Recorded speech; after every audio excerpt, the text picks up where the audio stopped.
one time that Dean turned around and he said, I really don't like these tarot cards in the house. And I said, they're fine. Like it's whatever, it's fine. And he's like, you don't know what you're playing with.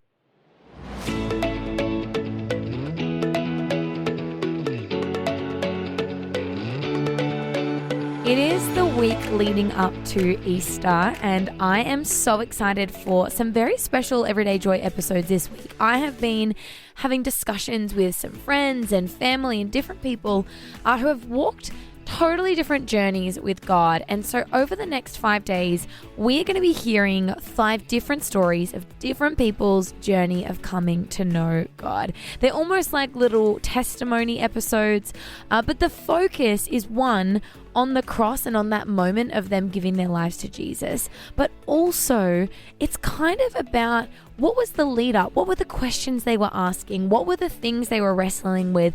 And who were the people that were impacting their lives that led them to the point of coming to know Jesus? And the stories are all so unique, all so different, and I can't wait for you to hear them. The idea is that you'll be able to share these with friends and family, maybe even people who don't know Jesus, so that you can encourage them and say, hey, so-and-so's story sounds a little bit like yours. You should have a listen and be encouraged by how they've come to know God. So I hope you love this week's episodes. But even before we jump in, I am so excited. Everyday Joy Live is officially happening. This is definitely a behind-the-scenes experience of Everyday Joy. There's a very limited number of seats available. You can get them via the link in the show notes. It's completely free. There's easy, free on-site parking. But I can't wait to see you there. It's going to be such a beautiful day. Let's jump right into today's conversation. All right. Welcome to the podcast, Jess. Thank you. I'm very excited to have you here. I met you when you came to our church for a period of time. And I have always thought you have just oozed the joy of Jesus. I think that's one thing that I have always admired about you. Every time I see you, you are oozing his joy, but you have such a passion for God. And I think having people in our world that are like you, who are passionate and on fire for Jesus, is so important because it stirs us on. And you have been that for me, and I know that you've been that for so many other people, Jess. But I'm so happy to have you on. What an introduction. Thank you so much. That's such a compliment. I've got tears already. No, it's true though. I think, sometimes we don't know the impact we have on people in short moments. But give everyone who's listening a little bit of context on who you are, what does your family look like, and then we'll jump into a bit more of your story. Yeah, cool. Yeah, so my name's Jess. I am a mother to 2 beautiful children. I homeschool. I am 36 years old, married to a wonderful husband. He recently moved to Melbourne just at the start of last year. Crazy. So yeah, we've been across the country. So with my husband's work, we're moving a lot. Yeah, a lot. How long have you guys been married for? We have been married 2017, so we're coming up 9 years. Wow. Yeah. What's the one thing that you love the most about being married, do you think? He is just the best person I know. And I know everyone says that, but he honestly is my favorite person. Answer. It is the right answer, but he's just such a solid rock for me, and he is so calm where I am chaos. He's my person, and no matter what we've gone through, he's just been solid, and he's just so nice. He's just the nicest person. I feel the same way about my husband. And sometimes I'm like, do you have a flaw? Do you want to be angry sometimes or not cool, calm and collected? I'm yelling and getting frustrated, and he's like, let's just chill out. It's funny. I met another person recently at church, and she was like, your husband's just the nicest person I've ever met. And I'm like, oh, that's awesome. But I'm like, but what about me? I'm like, you're too nice to my friends. That is so good. And you homeschool your 2 beautiful kids. How's that been? What's that experience been like? Yeah, so I sort of fell into that because of all the travel. So we moved constantly with my husband's work across the state, across the country, multiple times. So I sort of fell into it because I didn't want to be putting them into daycare, pulling them out, putting them into school, pulling them out. And now we just love it. It gives us so much freedom, and the co-ops that we're part of, the fact that I can actually see them learning and see their milestones in real time, it's just, it's It would be very rewarding to actually be able to watch and see, kind of see when the light bulb goes off. Yeah, and then they get get something, and then it's just like seeing their first steps, but you see it with everything. And I'm just taking it year by year and going off them. But yeah, we're really enjoying the freedom. We're enjoying the friendships, and yeah, I just get to see their little personalities start to shine. Cool. Yeah. They're the sweetest kids. Yeah, they're literally they're dancing right now outside the studio. They're in the studio next to us, and they are just such cuties. I'm excited to hear a little bit more of your story because I actually don't know a whole lot of your story. I've heard bits and pieces. You've told me little things here and there, but I'm really excited just to hear a bit of your story. So give me a little bit of context. What was life for Jess like before Jesus? Who were you? What were the things you were wrestling with? Tell me about like pre-Jesus Jess. Pre-Jesus Jess was a very different Jess. Yeah, I grew up in an atheist household, but they were also to the point a little bit judgmental towards Christians. And being a child, that filters off, like you learn from your parents in the way that they might judge people. And yeah, there was some preconceived ideas about Christians that were passed on. And so I always thought, who would want to be a Christian? Like it just wasn't the path at all. But at the same time, I did have family members in my family that were very spiritual in other ways. And so I had a grandparent that was getting visions, vivid visions. A lot of the time they weren't nice visions. So, and then she was also able to astral travel. So this is very new age practices. Wow. So she had never left New Zealand in her entire life, but she had traveled across the globe and she could tell you detailed areas, street names, cafes, the lot. So spiritual in that sense, but not spiritual in a God sense. And that I could clearly see has passed down generationally through my family. So that was sort of a little bit of a doorway, I guess, a gateway for me, is like I had a very spiritual family. And it was around the age of 20 that a roommate of mine actually wrote me into going and getting a psychic reading. And before then, I was like into horoscopes and, talking to the universe, saying the universe was going to provide. And then I got roped into this psychic reading, and it was the most accurate reading I've ever had, like to the day. So that was the start, because then I was constantly every year. You were like, well, this is true. I was like, and everything that she said did come true. But I can see that the enemy's hand was on it now, because looking back, I'm like, that was his way to go, okay, we'll give her one really good reading and then she'll be ours and then all the rest won't matter. And it felt like that, because every other reading that I got after that was just, it didn't resonate. And then if they said one thing, the opposite would happen. But it literally was my doorway. So that was like psychic readings, and then I got into tarot cards. And do you think you were looking, did you have a sense of like, oh, I want to know more? Like what do you feel like the emotion or the feeling or the answer you were looking for was? I think there's so many people that are in that spiritual realm, new age movement particularly, that are searching for more and they want to know the truth. And that is ultimately what led me to God. But they want spiritually, they're not being fulfilled, and they just keep trying different avenues to try and get that fulfillment. But it never ever comes, and it's never what you expect it to be either. Yeah. So that you're constantly chasing something and not receiving anything, which is pure enemy tactics, isn't it? So you get to this point where you getting these readings, you're like, this isn't necessarily resonating, so now I'm jumping and trying other things. What kind of happens from that point? Yeah, so then like I got into tarot cards, trying to, talk to the universe about providing and manifesting things myself. And then that would lead to like Reiki sessions. I've had past life regression sessions, which is full hypnosis, which again is completely not the type of spiritual fulfillment that you want. And yeah, I never really saw a problem with it. I always thought that I was just a really nice person and that it didn't matter. Like I was still nice and friendly and respectful to people, and I was, a good citizen. Like I'm like, it's fine. Like my life is fine. And yeah, I think it really turned after I had kids. So to give you context, my husband grew up Christian. He came from a Christian household. incredible Christian parents. And when I met him, he told me that he was Christian, but he wasn't necessarily living out being a Christian. You know, he didn't have a Bible in the home. In the 13 years we were together before I came to Christ, he never went to church. We never spoke about God. I had never heard him pray.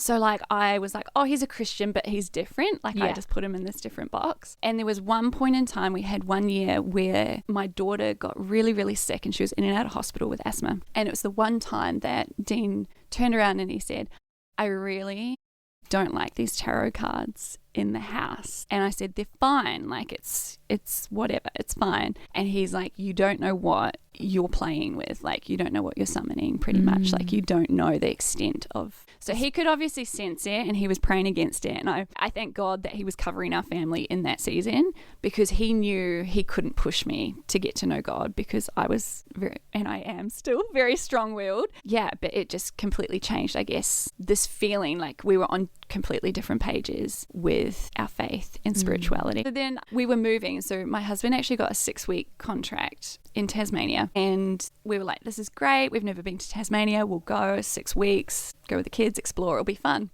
And so we left and we were in a little Airbnb. And the moment that we arrived, we get to this Airbnb and it's actually a renovated old church.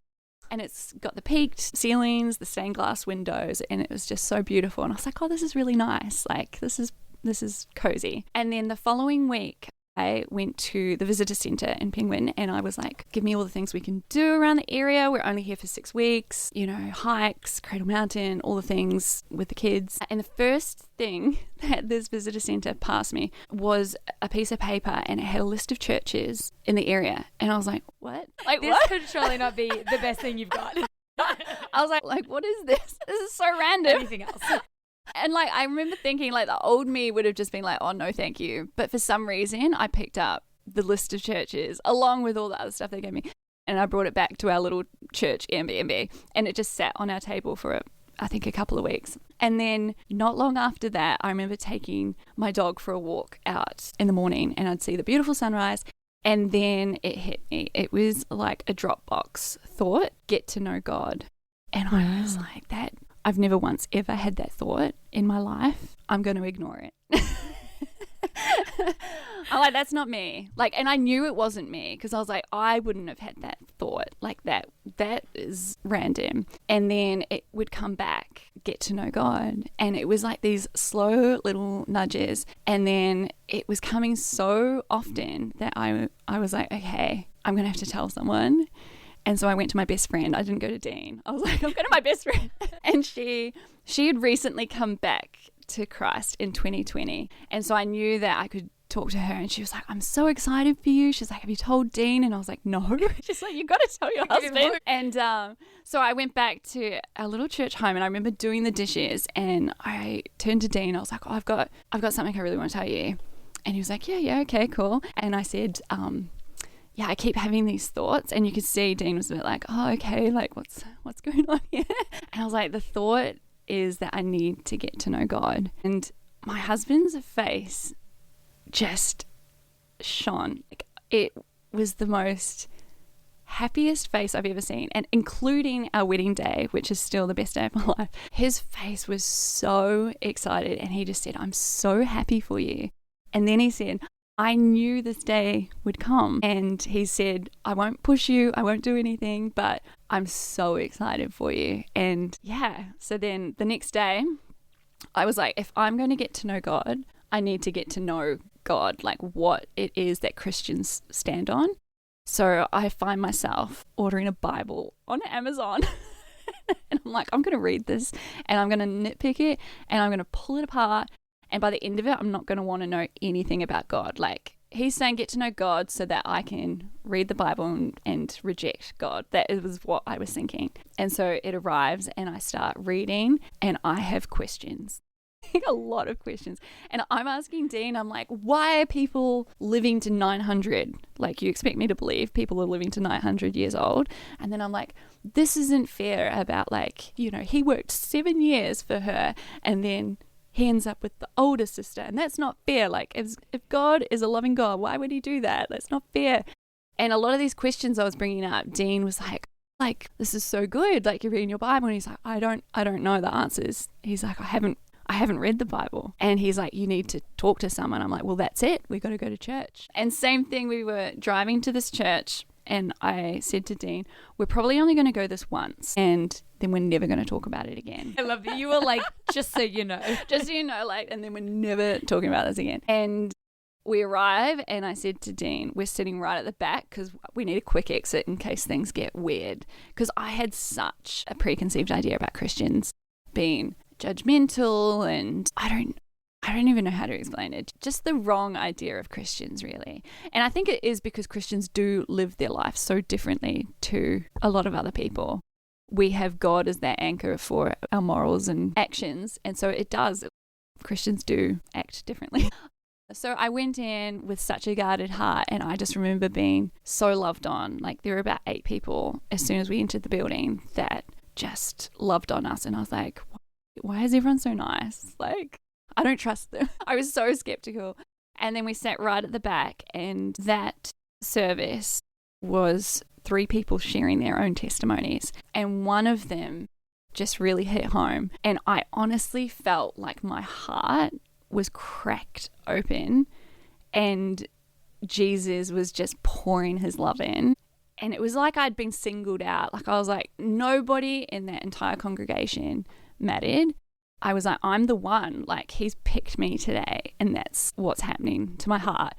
And then I was like, okay, I think there's something to this. Like I think there's a reason why I got that calling, why we're in this church, and I need to keep reading my Bible. And so I kept reading, I kept having more questions, and then there was an absolute angel at that church called Lee who opened up the church every week for me and my kids. They would go and run on the playground while I asked her all of my questions, and she just dissected the Bible for me. And some questions she couldn't answer. You know, there's a lot that we have to carry very loosely in our hands and just wait until we see the big man ourselves to get answers for. But it was just having that space to really dive in. And then I remember I came home back to the Airbnb. So for context, we were only supposed to be in Tasmania for 6 weeks. My husband's contract kept getting pushed out. And by this stage, we'd been in Tasmania for 6 months. Wow. And I remember going back to our Airbnb and I went on my knees on the bed and I just said, okay, this is the point where I either believe what I'm reading and what I've learned, and it is that leap of faith to get to the point where it's like, okay, I believe this now. I'm gonna have that faith and believe. And I remember being on my knees and just being like, Jesus, I love you. And I said those words and it's like that whole feeling of love again. And I was like, okay, this is it. Like this the real deal. You can't take away that truth and that feeling and that release of burden and just knowing. I'm such a truth seeker too. And I feel like a lot of people that are on that spiritual journey are wanting the truth. And then once you get a glimpse of it, you're like, that nothing else compares. Nothing else compares. So yeah, it ended up, again, Dean's contract kept getting pushed out. And then they were holding baptisms at this church. And I said, I want to be baptized. So it was late August and I finally got baptized. And 2 days later, Dean got a finish date for the job. So I always say, it's like it got new. He knew. And he was like, I have a feeling he had to take me away from like city and like a lot of people. Tasmania is so quiet and beautiful and you're just surrounded by nature. And I feel like I really needed that to be able to actually hear his voice, first of all, and be taken away from, you know, people to really plug into him. And he wouldn't let me leave that island until it was finished with me being baptized. Like it was like, no, you're staying until we get this done. Yeah. And wow. Yeah, it's just been incredible since. So cool. What do you think the biggest change in you has been since being like, no, like Jesus, you are my savior? Like what do you think's been the biggest change in your world? I think the release of fear is a huge one. And I think a lot of people still carry it today.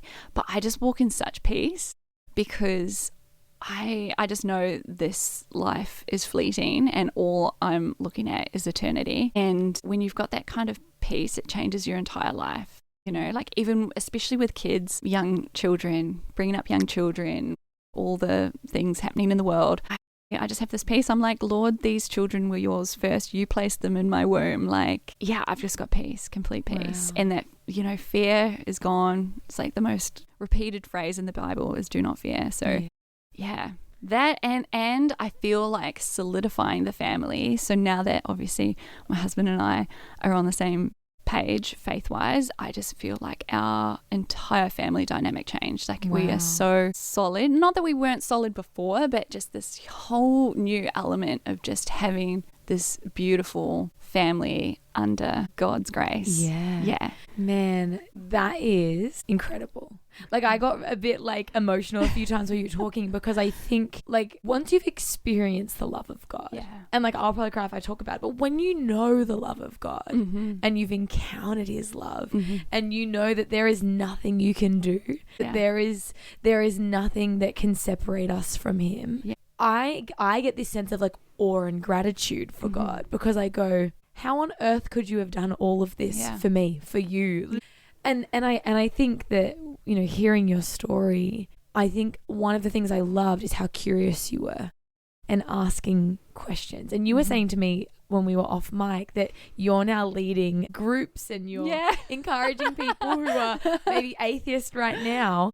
Is there a question that you would want to, that you would almost say is like something that you were asking a lot, or maybe people in your group are asking a lot as someone who, you know, at a time didn't believe, or someone who hasn't believed? Is there a question that you're like, find the answer to this, like go on the journey finding the answer? Or is there like is there something that you would encourage people who are kind of in that place that you were in, where you had that first prompting? I highly encourage reading the Bible, because that is the living, breathing word of God, and it is never the same. So I'm on my 4th year now reading the Bible, and every single year I get something new out of it. And it is something that you can read just on face value, you know, just read the story. But then there's stories upon stories upon stories just on that one story. You know, you go a spiritual level deeper and another spiritual level deeper.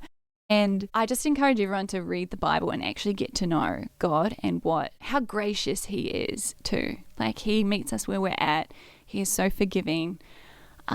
Getting in the word and then plugging into a good church, because I feel like you need, especially as a new believer, you need that community and you need a church so that you can actually understand the context of what you're reading, because it is a different time, especially that Old Testament. And you're like, what on earth were they doing? Why were they doing this? And going and listening to sermons actually gives you context. So plugging into a really good church and community, having godly friendships is life-changing. And I think what you did as well, like asking questions, like if there is someone in your church or someone who has a faith that's near you, or even if you don't know them, literally go to a church and ask an old lady in the front row. Like it doesn't matter who you, but like we would encourage you, like find someone and ask those questions. Don't be intimidated. It doesn't matter if you literally know nothing. Simply get curious.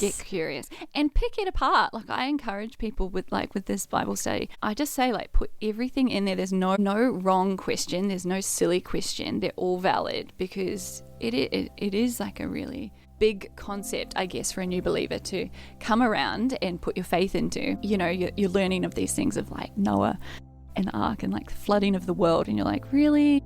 And you're like, no, really. So cool. But yeah, like get into it and pick it apart and pray. Pray is so big, like, and just having that conversation with God, like, okay, show me what you mean. Show me something in the Bible. So cool. Yeah.